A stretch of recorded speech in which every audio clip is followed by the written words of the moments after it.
Hi there, good evening, and welcome to Prog Monster. My name is Murph. I am the host of this show. So we're going to be starting a new set of videos today. This will be the first one, and these are my musical favorites. So today we're going to be doing a top 10 guitar players. Now I want to say top 10 rock guitar players because I don't really have much experience with jazz or blues. I do know some things and I've heard some stuff, but I don't know enough about it to make it relevant here. So it's just basically rock guitarists, okay?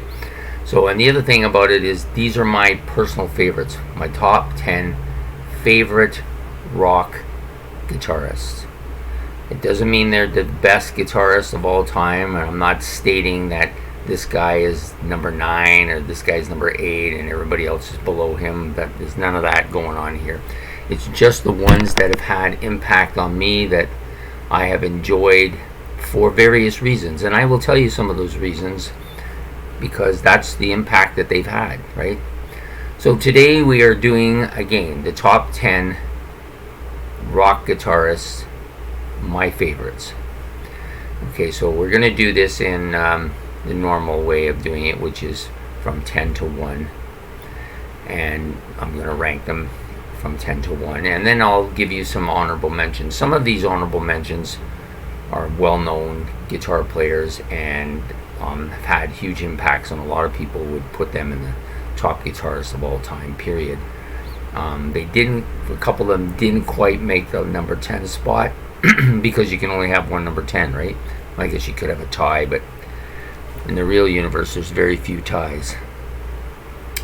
Okay, so we're going to start out with number 10, and that guy is one of the main cogs in this band.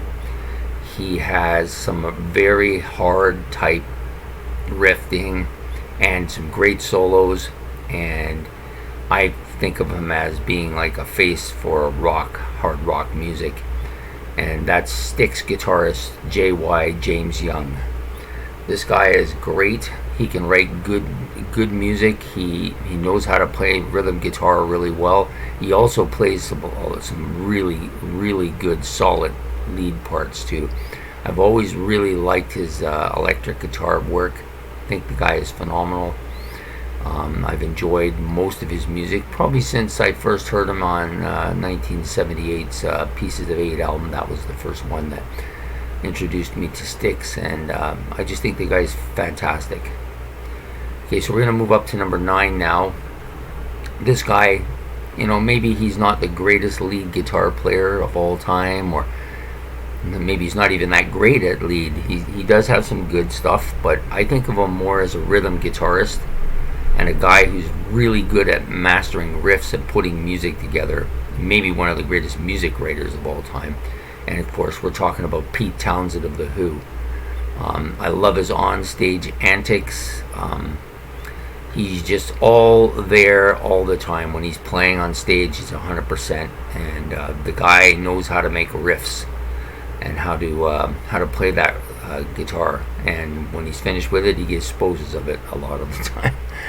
Now, you gotta like him. I don't think he's the greatest lead guitar player of all time, but he's not bad. He's pretty good. He's got some stuff that I quite like.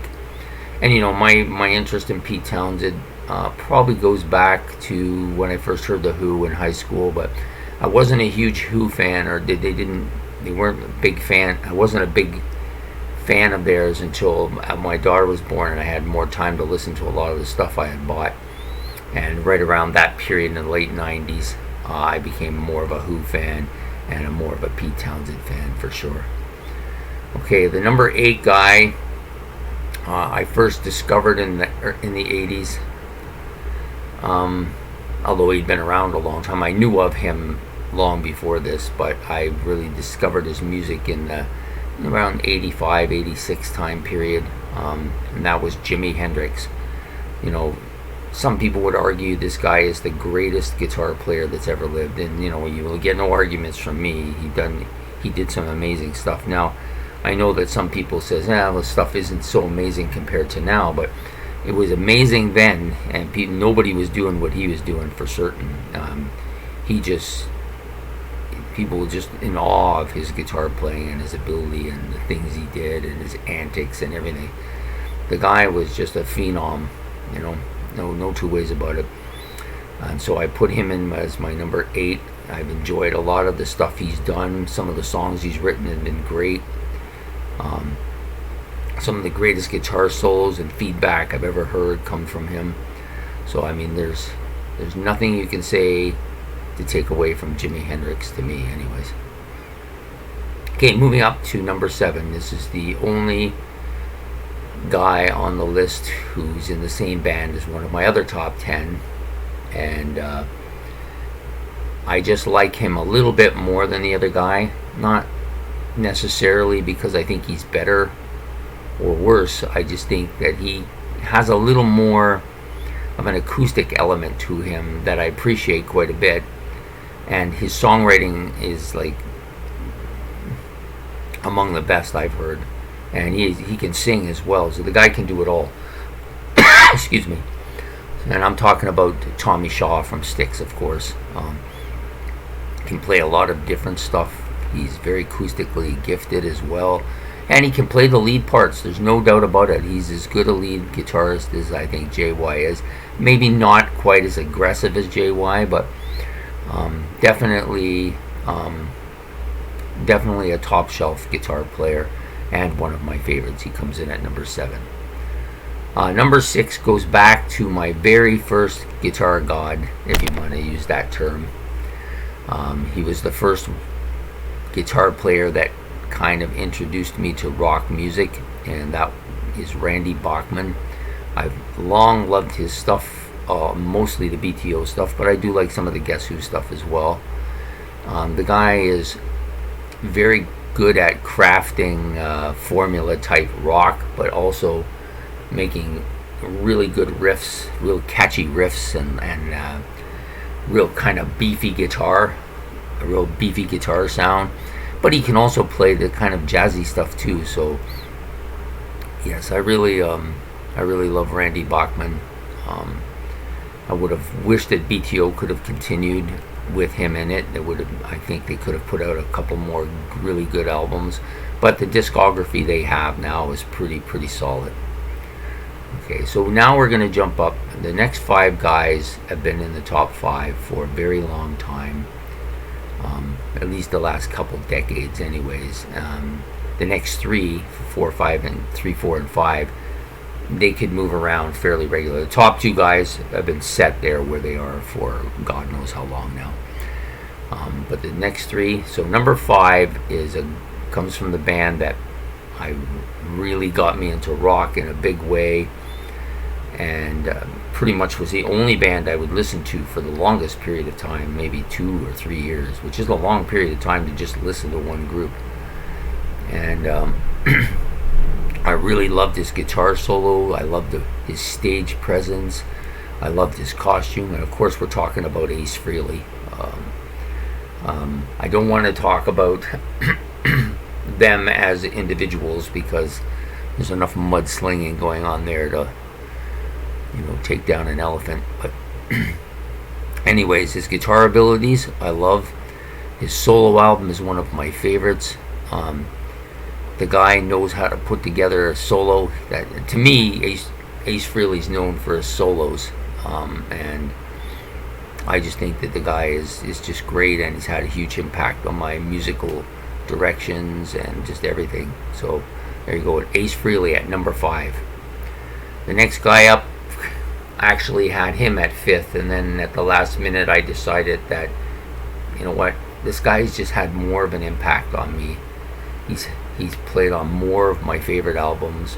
I think he's a better overall guitar player, and he can actually do some acoustic stuff too, which some people find surprising, considering the band that he's in and the type of music they play.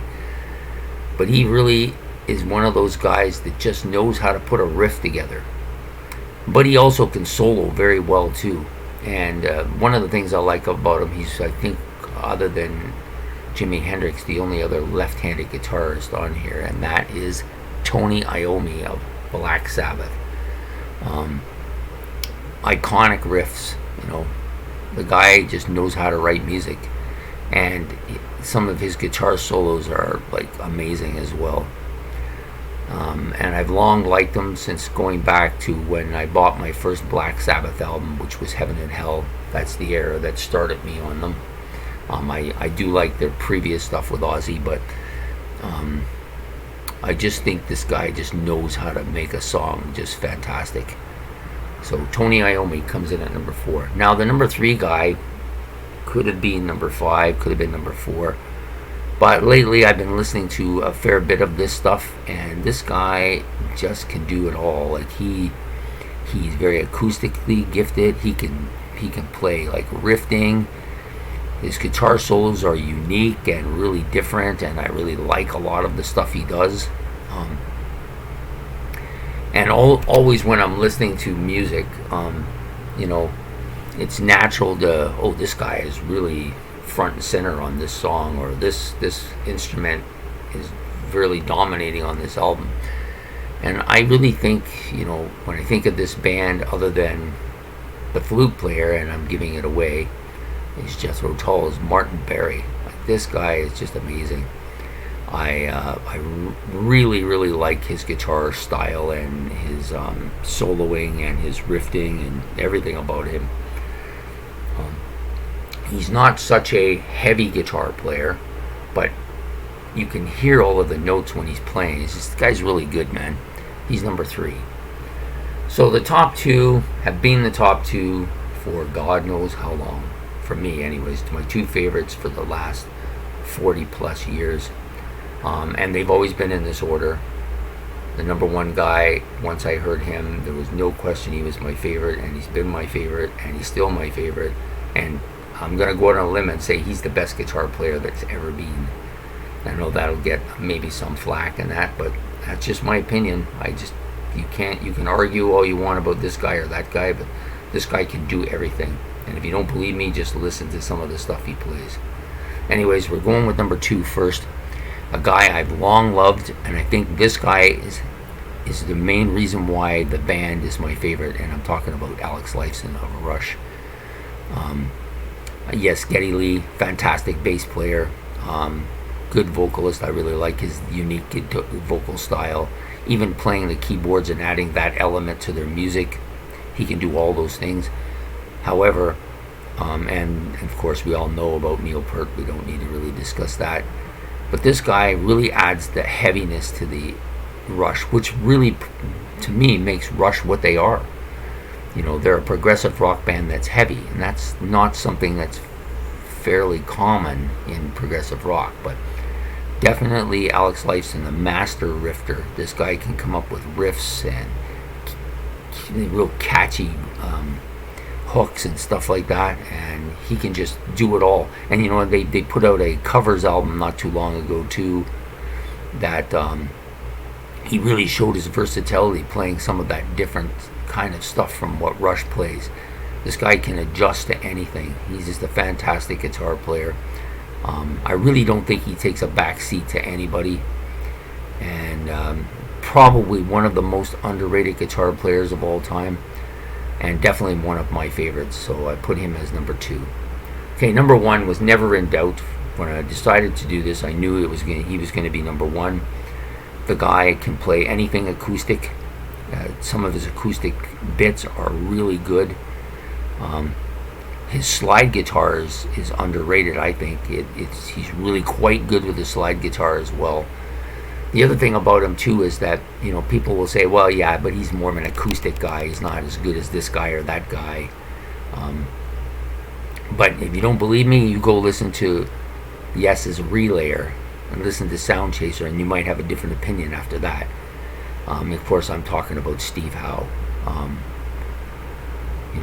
Say what you might want to say about how things have gone with Yes in recent years and the direction they've taken and how they've performed.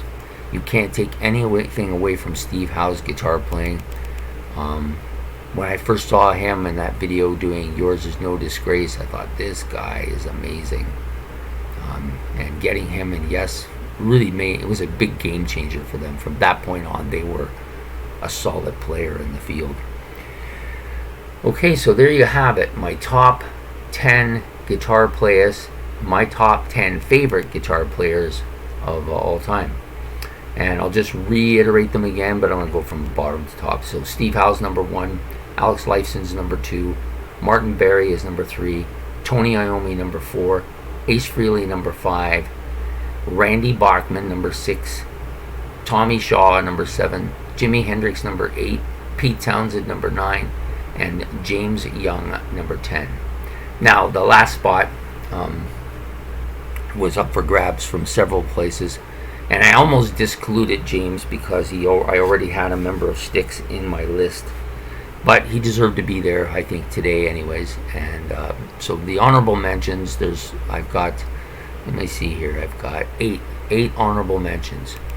So the only guitar player that didn't make my top 10 from my group of 7 was Genesis guitar player Steve Hackett. And I think the main reason he didn't quite make it was because he has I don't know if he's one-dimensional. I wouldn't like to say that. There's stuff I'm sure he's done that isn't really one-dimensional, but I only see him as a kind of acoustic type, classical type guitar player. I don't see him really as a rock guitar player in a lot of ways, and maybe that's because I haven't listened to him enough, and maybe that might change. I think he's a very good guitar player. He just, for whatever reason, just isn't one of my top 10s. You know, not everybody can make that list. The next 3 guys all could have made this easy, and actually the bottom guy I think was in the list originally, and then I decided to go with JY. So anyways, the Jimmy Page of Led Zeppelin, virtuoso, one of the most influential guitar players of all time, probably in the top 5 best guitar players ever. Just for this list, he's not one of my favorites, so he just barely mudged out by JY. The other guy, Eddie Van Halen, another similar type situation, virtuoso, one of the top guitar players of all time, and has a legion of followers. And I'm not going to say any more about Eddie Van Halen that hasn't already been said. Great guitar player. And then, of course, Ritchie Blackmore from Deep Purple and Rainbow. Now, most of my background with Ritchie Blackmore is Rainbow. I am a huge Rainbow fan. I like them quite a bit. I've only recently, in the last 2 or 3 years, started to get into Deep Purple. Although I did have a live album that somebody had given me that I played quite a bit, maybe a decade ago, and I liked it, but they just weren't enough for me to start thinking of them as a band that I could have a larger impact on my musical tastes. But in recent years they have been, and I've begun to realize just how good of a guitar player Ritchie Blackmore is. He's as good a lead guitar player as anybody, I think.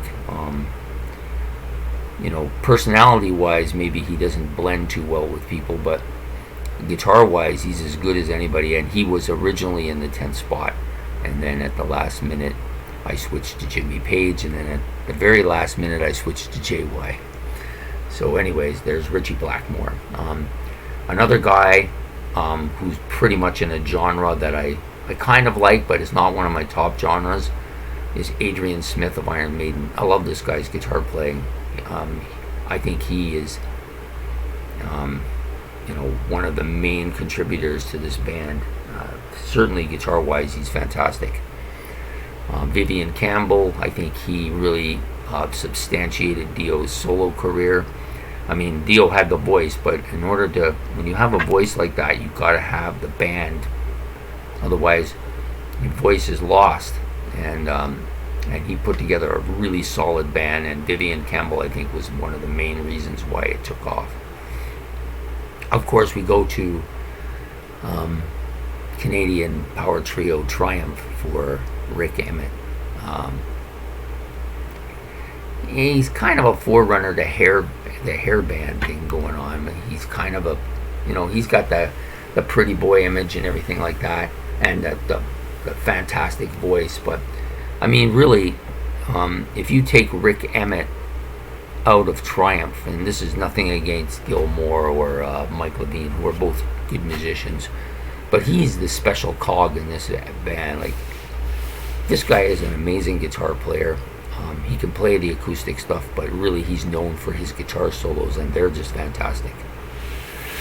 Okay, and then the last guy, who maybe not as talented as some of these other honorable mentions, but for energy and for being able to play a style that is real catchy, and just for having an image and putting a band on the map and keeping a band together, is there anybody better than Angus Young?